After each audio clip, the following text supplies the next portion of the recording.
guys, I hope you all are doing well. This is Nada. இது என்னோட YouTube channel நதாஸ் diary. என்னோட சேனலை நீங்கள் இப்போ தான் ஃபஸ்ட் டைம் பார்க்குறீங்க அப்படின்னு சொன்னால் கட்டாயமாக சப்ஸ்கிரைப் பண்ணிக்கோங்க. அப்போ தான் நான் போடுற எல்லா விலாக்ஸும் உங்களுக்கு கண்டினியூஸாக வரும். ஓகே, வாங்க வீடியோக்குள்ளே போகலாம்.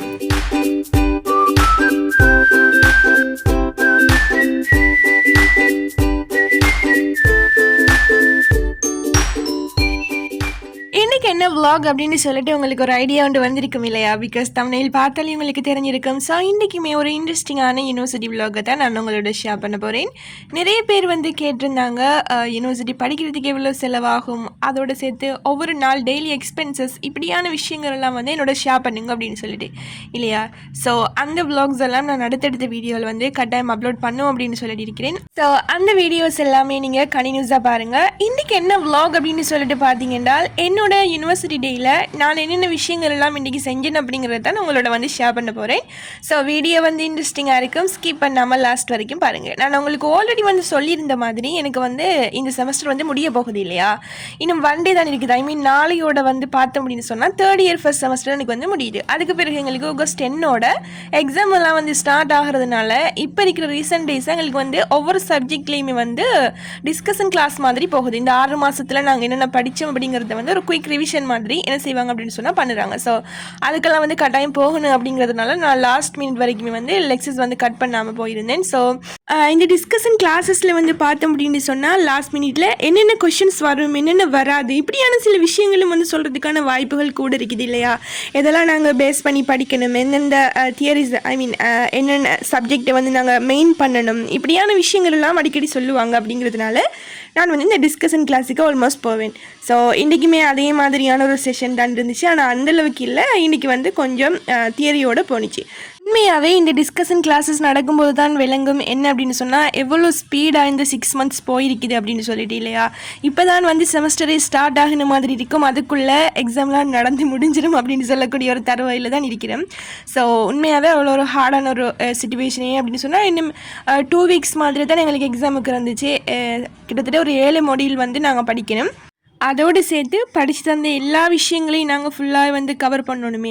ஸோ எல்லாத்துக்குமே உண்மையாக டைம் போதாது இல்லையா? கிட்டத்தட்ட 7 module கிட்ட ஒரு 2 weeksக்குள்ளே ஃபுல்லாக நாங்கள் உட்காந்து கவர் பண்ணணும் அப்படின்னு சொன்னால் உண்மையாகவே கொஞ்சம் கஷ்டமான விஷயம்தான். இருந்தாலும் ஒரு சப்ஜெக்ட்டுக்கு இடையில் அந்த நாட்கள் தருவாங்க தானே, இப்போ 2, 3 அப்படின்னு சொல்லிட்டு. அப்போ கெப் விட்டு கொஞ்சம் எக்ஸாம் நடக்கிறதுனால அதையும் கொஞ்சமே ஷேர் பண்ணி கொள்ளையிலுமா தான் இருக்கும். ஸோ அப்படி தான் இந்த முறையும் எக்ஸாம் போகுது. ஒவ்வொரு டைமுமே அப்படி தான் எக்ஸாம் போகிறது இல்லையா எல்லாருக்குமே. நாங்கள் ஆல்மோஸ்ட் என்ன செய்கிறது அப்படின்னு சொன்னால் எல்லாத்தையுமே சேர்த்து வச்சுட்டு, இப்போ 6 மாதம் படிப்பிச்ச எல்லா சப்ஜெக்டையும் சேர்த்து வச்சுட்டு லாஸ்ட் மினிட்ல, ஐ மீன் அந்த 2 weeksல இல்லை அப்படின்னு சொன்னால் அந்த குட்டிய தாரங்களோட அந்த ரீடிங் பீரியடில் தான் ஃபுல் சப்ஜெக்டையுமே உட்காந்து படிக்கிறதுக்கு, இல்லை அப்படின்னு சொன்னால் பிரிண்ட் எடுக்கிறதுக்கே ஸ்டார்ட் பண்ணுறேன். இந்த பிடிஎஃப் தான் நாங்கள் படிக்கணும் அப்படின்னு சொல்லிட்டு அந்த லாஸ்ட் எப்படி சொல்கிறேன், அந்த 2 weeksக்குள்ளே நாங்கள் ஃபுல்லாக உட்காந்து எல்லாத்துக்குமே ப்ரிப்பேர் ஆகி ஆல்மோஸ்ட் படித்து முடிச்சு எல்லா சப்ஜெக்டையும் கவர் பண்ணி அதோட சேர்த்து பாஸ் பேப்பர் எல்லாம் செஞ்சு பார்த்துட்டு இப்படி தான் ஒவ்வொரு டைமையும் இந்த செமஸ்டர் எக்ஸாம் முடிக்கிறது இல்லையா? ஸோ இந்த முறையுமே அப்படி தான் போகுது அப்படின்னு சொல்லிட்டு கட்டாயமாக விளங்குது. ஸோ போன செமஸ்டருக்கு இப்படியான விஷயங்கள் எல்லாம் செஞ்சுட்டேன். ஸோ இந்த பிழைகள் எல்லாம் நான் இந்த முறை செய்யக்கூடாது அப்படிங்கிறதுக்காக ஒரு சில ஆயத்தங்களை நான் ஆல்ரெடி செஞ்சு வச்சுருந்தேன். இப்போ என்னென்ன சப்ஜெக்ட், என்னென்ன படிக்கணும் கட்டாயம், பாஸ் பேப்பரில் லாஸ்ட் இயர் என்னென்ன வந்துச்சு, இந்த முறை என்னென்ன வரும் அப்படின்னு சொல்லிட்டு கொஞ்சம் கெஸ்ஸிங். அதே மாதிரி பிடிஎஃப்ஸ் எல்லாம் ஆல்ரெடி பிரிண்ட் பண்ணி அதெல்லாம் கொஞ்சம் கொஞ்சமாக படிக்கிறதுக்கு ஸ்டார்ட் பண்ணி இப்படியான வேலைப்பாடுகள் எல்லாம் கொஞ்சம் கொஞ்சமாக செய்கிற நேரம் எங்களுக்கு லாஸ்ட் மினிட்ல கொஞ்சம் பேலன்ஸ் பண்ணி கொள்ளக்கூடிய மாதிரி இருக்கும் இல்லையா? இப்போ நாங்கள் 7 module படிக்கிறோம். ஐ மீன் 5 எங்களுக்கு மெயின் சப்ஜெக்டாக இருக்கும். 2 பாடங்கள் நாங்கள் சூஸ் பண்ணுறது. இப்போ அதில் 1 எங்களுக்கு எக்ஸாம் இல்லை, டோட்டலாக 6 நாங்கள் சப்ஜெக்ட் என்ன செய்யணும், எக்ஸாம் எழுதணும் இல்லையா? ஸோ அந்த 6 பாடங்களையுமே நாங்கள் என்ன செய்யணும், எல்லாத்தையுமே ஒன்று விடாமல் படிக்கணும். அப்படிங்கிறதுனால எல்லாத்துக்குமே நாங்கள் ப்ரிப்பேர் ஆகணும். ஸோ அதுக்கு தேவையான எல்லா குட்டி குட்டி ஆயத்தங்களையுமே நான் செஞ்சு வச்சுருந்தேன். ஸோ எனக்கு லாஸ்ட் மினிட்ல எப்படி சொல்கிறது, கொஞ்சம் அலைச்சல் இருக்காது அப்படின்னு சொல்லிட்டு நம்புறேன் இல்லையா?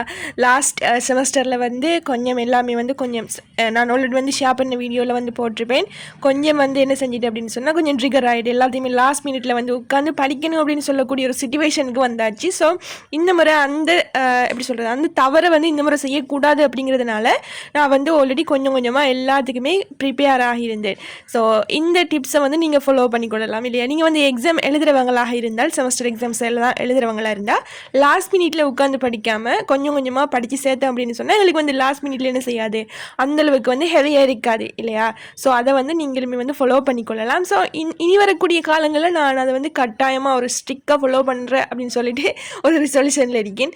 ஸோ உண்மையாகவே ஏதாவது ஒரு சுச்சுவேஷன் வந்து எங்களுக்கு வந்துடும் இல்லையா, படிக்க முடியாத ஒரு சுச்சுவேஷன் வந்துடும். ஸோ அதெல்லாம் தாண்டி எங்களோட எக்ஸாம்ஸ் அண்ட் ஆல்சோ எங்களோட லைஃப்பை வந்து சக்ஸஸ்ஃபுல்லாக கொண்டு போகணும் அப்படின்னு சொன்னால் நாங்கள் கட்டாயமாக படித்தே ஆகணும் இல்லையா. ஸோ அந்த ஒரு மோட்டிவேஷனோட தான் நான் படிக்கிறதுக்காக ஸ்டார்ட் பண்ண போகிறேன். ஸோ கைஸ், இன்னைக்கான விலாக் இவ்வளவும் தான். இன்னொரு விலாகோட நான் உங்களை மீட் பண்ணுறேன். Thank you for supporting me.